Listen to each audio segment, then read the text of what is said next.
High, welcome back to my another new video. আমি আদুরি আর আজকে আমি যাচ্ছি দক্ষিণেশ্বর আর Belur Math with my buddies. আমি দক্ষিণেশ্বর আর বেলুড় মঠ ফার্স্ট টাইম যাচ্ছি।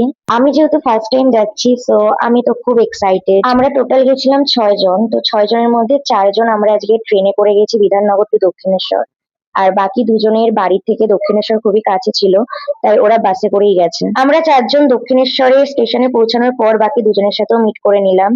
তারপর আমরা রানী রাসমণি স্কাই ওয়াক দিয়ে পাস করছিলাম, তখনই ওখান থেকে একটা পুজোর জন্য ডালা কিনে নিলাম। আর আমরা না যে বুঝতেই পারিনি যে এত পরিমাণ গরম পড়বে। গরমে তো আমাদের সবার অবস্থা খুবই খারাপ হয়ে গেছিল।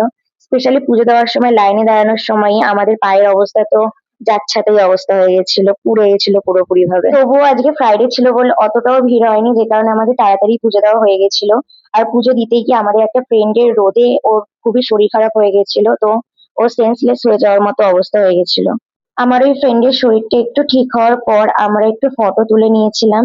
দেন তারপরে আমরা লাঞ্চ করতে চলে গেছিলাম।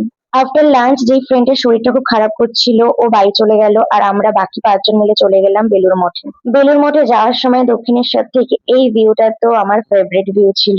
আই থিঙ্ক এই ব্রিজটার নাম Hooghly bridge, maybe I am wrong, but আমি তো এটাই জানি। তো এই ভিউটা খুবই ভালো ছিল, আর গঙ্গাটা অনেকটা লেন্দি ছিল। অলমোস্ট দক্ষিণেশ্বর থেকে বেলুড় মঠ যেতে আধ ঘন্টা লঞ্চেই টাইম লেগে গেছিল, আর এখানটায় রোদে তো আমাদের বিধ্বস্ত অবস্থা, খুবই খারাপ অবস্থা। বাট যেহেতু ঘুরতে গেছি তাই না ঘুরে তো আসা যাবে না, এর জন্য আমরা পানও করেছি অনেক। বেলুড় মঠের ফেরিঘাটে নামার সময় জোয়ারের টাইম ছিল, তো আমাদের লঞ্চটা এত জোরে নড়ছিল যে আমাদের তো এরকম কোনো এক্সপিরিয়েন্স ছিল না, আমরা খুবই ভয় পেয়ে গেছিলাম। বেলুড় মঠে আমরা যেহেতু বিকেল বিকেল গেছিলাম, সেই সময় রোদটাও কমে গেছিল আর খুব সুন্দর হাওয়া দিচ্ছিল, আর এখানে পরিবেশটাও খুব শান্ত ছিল। বেলুড় মঠে বেশ কিছুক্ষণ থাকার পর আমরা তারপর বাড়ির দিকে রওনা দিলাম। তো এই তো আজকের দিনটা এভাবেই শেষ হলো, আর খুবই এনজয় করেছি। তো আজকের ভিডিওটা এইটুকুই, দেখা হচ্ছে নতুন